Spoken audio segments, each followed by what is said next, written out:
안녕하십니까. 자, 설명회를 맡은 김태형이라고 합니다. 반갑습니다. 마음이 조금 무거워요. 며칠 전에 택시를 탔는데 기사님께서 그런 얘기 하더라고요. 요즘 젊은이들이 중소기업에는 안 가려고 하고 대기업에만 가려고 하니까 이렇게 힘든 거 아니냐고. 자, 그래서 피식 한번 웃고 설명을 시작했죠. 쉬워요. 돈으로 계산해 보라고.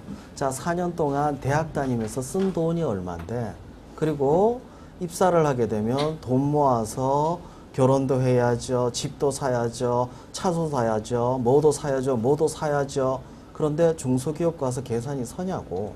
아니, 기사님 자식이라고 생각해 보라고. 그렇게 열심히 일해서 10년 정도 일해서 과장급 됐을 때 받는 월급이 대기업 신입사원 연봉하고 비슷하면 그럼 10년 동안 뭐 한 거냐고. 그러네요. 아, 그렇구나. 설득은 쉬워요. 그러니까 돈으로 계산하면 쉬운 이유가 우리는 자본주의 사회에 살고 있기 때문이죠. 여기 왜 가고 싶냐고요? 간단해요. 이것 때문이야. 뭐 별거 있겠어요. 신입이 어떻게 6천 받을 수 있냐고요? 성과급 포함하면. 물론 반도체 쪽에서 그렇다는 얘기지 다른 쪽은 이만큼 안 나와요.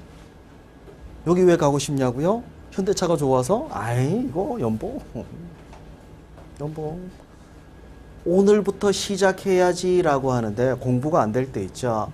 이 연봉, 여러분이 타겟으로 하는 연봉을 머리맡에다 써두세요. 공부가 잘 될 거예요. 아주 단순 계산으로 하면 돼요. 지금 열심히 하시면요, 여러분이 최소 6개월 이상 빨리 합격할 수 있어요. 6개월 빨리 합격하면 얼마야? 2200이야. 그죠? 1년 일찍 합격하면 4400. 그러니까 6개월 빨리 합격하면은 준형 자동차 살 수 있고요. 1년 빨리 합격하면 괜찮네, 대형도 살 수 있습니다. 더한 데도 있어요. 여기 잘 모르시죠? 네, 재보험사 중에 하나인데, 우리나라 재보험사가 아니고 우리나라 기업 통틀어서 신입 연봉 제일 센 데예요. 들어가면 이거예요. 요 며칠 전에, 며칠도 아니구나, 어제 지역의 공기업에 합격한 학생이 찾아왔었거든요. 인사하면서 얘기하길래 제가 그 얘기했어요. 서울 토박이가 지방 가서 일하는데 괜찮을 것 같냐고. 괜찮대요. 왜냐고요? 초봉이 4,400이거든. 뭐 어때? 지방인데? 상관없다 그러더라고요. 현실적인 얘기입니다. 여러분의 꿈을 이어가려면요, 최소 한도의 연봉은 필요해요. 근데 이걸 충족시켜주는 게 대기업에서 그런 거죠. 너 어디 다니니? 어디? 거기가 어디야? 이 얘기 듣긴 싫잖아. 어디 다니는데? 삼성전자. 그거잖아요. 꿈이 별건 없습니다. 여러분의 자존심이라고 생각하셔야죠. 현실은 이렇죠. 쉽지는 않습니다. 수없이 여러분들은 벽에 머리를 박을 수밖에 없는 게 떨어지는 게 예정돼 있어요. 왜냐고요? 간단해요. 한 명 뽑는데 100명 지원하면요, 99명이 떨어집니다. 이게 지금의 현실이에요. 그러니까 여러분의 실력의 문제도 아니에요. 그냥 지원자가 너무 많습니다. 제가 코칭했던 학생 중에서 경쟁률이 가장 높았던 학생은 3000대 1을 뚫었던 학생이 있어요. 어떻게 경쟁률이 3000대 1이 나오냐고요? 한 명 뽑는데 3000명 지원했으니까 3000대 1이죠. CJ에서 영화 프로젝트 매니저를 뽑은 적이 있었습니다. 한 명 뽑았어요. 근데 전국에 있는 연극 영화과 출신들이 다 지원했으니까 그래서 3000대 1이 나왔죠. 어떻게 합격했냐고요? 아주 쉽게 얘기할게요. 남들보다 더 노력 많이 했거든요. 이 친구가 제출했던 자기소개서 27번 고쳤어요. 이거는 책을 써도 될 만큼 아름다운 글이에요. 여러분도 27번 고치면 그렇게 나와요. 갑자기 경쟁률 100대 1이 만만해 보이지 않나요? 제가 이 친구 합격할 때 참 크게 얻은 게 뭐였냐면, 100대 1, 200대 1은 해볼만 해요. 10명 이상 뽑잖아요? 까짓 거 10등 안에 들면 되지. 삼성전자 몇 명 뽑는데 1000등 안에만 들어도 합격은 해요. 그런 시험이에요. 생각보다 경쟁률이 낮을 수도 있습니다. 기준을 어디에 두느냐에 따라서 달라지겠죠. 최근에 나온 신간 서적인데 책이 참 재밌어요. 내용이 뭐냐면, 이런 스펙이 대단한 작가가 이런 얘기를 합니다.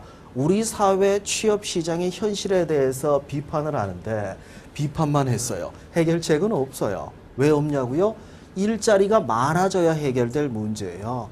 비판한다고 해서 아무렇게 나아지는 건 없습니다. 지금 정부도 여기에 대한 해결책이 없는 게 4년제 졸업을 한 사람의 눈높이에 맞을 만큼 연봉이 올라가야 되는데 최저임금 올린 것만 가지고도 난리가 아니에요.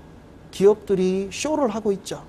이것 때문에 당장 기업들이 힘들 것처럼 얘기하고 있는데 냉정하게 얘기하면 거짓말이에요. 기업 잘 굴러가요. 왜 잘 굴러가냐고요? 10명이 필요한데 5명, 아니 5명은 좀 거짓말이다. 6명만 뽑으니까 잘 굴러가고 있죠. 4명은 어떻게? 그래서 야근하는 거예요. 이유가 별건 없습니다. 여러분 야근하게 만드는 이유가 충분히 인력을 뽑지 않아서 그런 것뿐이에요. 그래서 월급 많이 줍니다. 방안은 없어요. 다시 원점으로 과정은 간단합니다. 서류 통과하면 필기 볼 수 있는 기회 줍니다. 필기 통과하면 다 온 것 같죠? 아니요. 면접 볼 수 있는 기회가 와요. 이거 통과하면 끝나요. 그러면 안 떨어지면 되죠. 정확하게 얘기할게요. 서류와 필기는 걸러내는 시험이에요. 여러분이 요구하는 최소 요건이 없다, 갖춰지지 못했다, 그럼 빼요. 왜냐하면 너무 많은 사람들이 지원하기 때문이죠. 실제로 대기업의 본게임은 여기서부터라고 보시면 돼요. 왠지 아세요? 얼굴 보고 얘기하는 게 여기서부터거든. 그전에 얼굴을 보지 않아요. 근데 아쉬운 점이 뭐냐면 필기만 공부해요. 맞잖아요. 아니다, 필기라도 공부하면 다행이다. 여기서 요구되는 서류 전형에서 요구되는 한 가지 중에 하나인 어학, 이것만 죽자 살자 하는 경우들도 있습니다. 물론 점수가 생각보다 안 올라가는 거는 사실이기는 해요. 하지만 그게 전부는 아니거든요. 이것만 기억하세요. 하나라도 빼먹으면 거기서 떨어져요. 여기서 떨어질 수도 있고 여기서 떨어질 수도 있고 여기서 떨어질 수도 있고. 그럼 어떻게 해야 되냐고요? 지금부터 다 준비하시면 돼요. 서류, 필기, 면접에서 빠진 게 없어야 됩니다. 어제 한 학생이 그런 질문하더라고요. 뭘 공부해야 될지 몰랐을 때는 참 여유가 있었는데 이제 알 거 다 아니까 시간이 너무 부족하대요. 그래서 제가 뭐라 그랬게요? 잠 줄여. 뭐 어떡해. 시간은 한정되어 있는데 여러분의 경쟁자하고 똑같이 생각하시면 돼요. 남들이 5시간 공부하면 여러분은 6시간 공부하시면 돼요. 여러분이 특출하지 않다면 우리 일반 다 그렇잖아요. 여기 IQ 150 넘는 사람 있어요? 하기야 그것도 참 한계는 있다. 전 농담 삼아서 IQ 150 넘으면 인적성 공부하지 말고 그냥 가라고 농담했었는데 아니대요. 실제로 한 학생이 잠깐만요 하더니 따로 불러서 얘기를 하더라고요. 제가 이제 딴 데서 얘기하면 오해 살 것 같아서 얘기 못 하겠는데 맨살이에요. IQ 150. 근데 수리가 안 된대.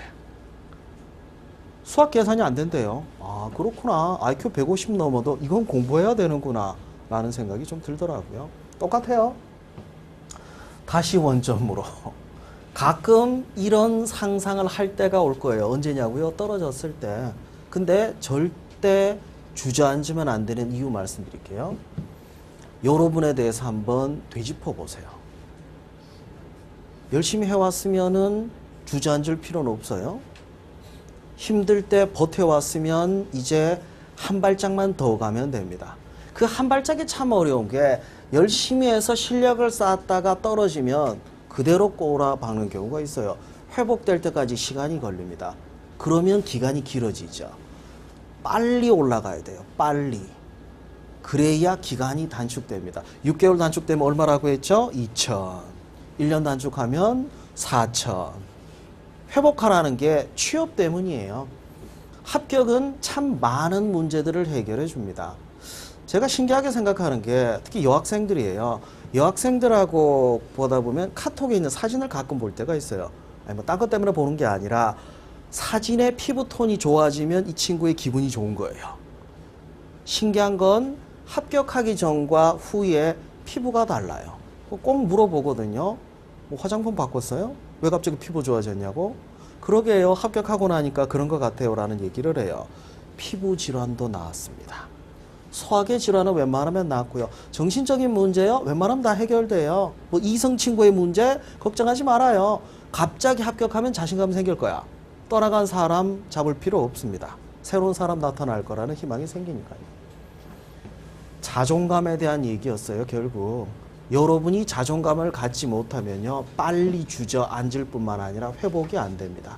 빨리 회복되려면 자존감을 가지셔야 돼요. 이런 생각 좀 버리세요. 특히 면접 때 자존감 잃어버린 사람들 많은데, 면접관은 여러분을 싫어하지 않아요. 그냥 관심이 없는 거지. 나한테 왜 그러냐고요? 그냥 그 사람 성격이 그런 거예요. 내가 뭘 잘못했길래 압박 면접을 하냐고요? 하라고 해서 시킨 거예요. 상식적으로 생각해 보세요. 오전 9시부터 오후 6시까지 하루 종일 면접하면서 자기가 자진해서 압박 면접하는 사람 있을 것 같아요? 지도 피곤해요. 시켜서 그런 거야. 여러분에게 조금 더 푸시를 해서 긴장된 상황을 만들어서 여러분의 솔직한 답변을 유도하겠다. 그런 게 그 사람들의 의도지 여러분이 싫어한 거 아닙니다. 하루에 한 번씩은 꼭 칭찬하셨으면 좋겠어요. 내가 뭘 잘한 게 있어서. 잘했죠. 오늘 해커스의 설명회를 보러 가야지. 왔잖아. 그럼 칭찬해야죠.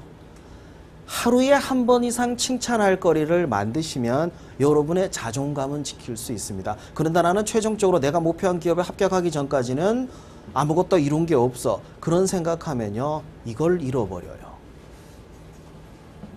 작은 목표를 세우세요. 합격은 최종적인 목표도 아니에요. 합격은 또 다른 기회가 오는 것뿐이에요. 여러분은 그 상위의 목표, 그 상위의 목표가 있겠죠. 기업에 입사해서 내가 임원이 될 수도 있고, 기업에서 어떤 성과를 내는 그런 세부적이고 구체적인 목표들 밑에는 오늘 하루에 목표했던 공부를 끝내는 것부터 시작을 하셔야죠. 그걸 이루었을 때 여러분은 존중받아서 마땅합니다. 이 자존감을 가지고 시작해 봅시다.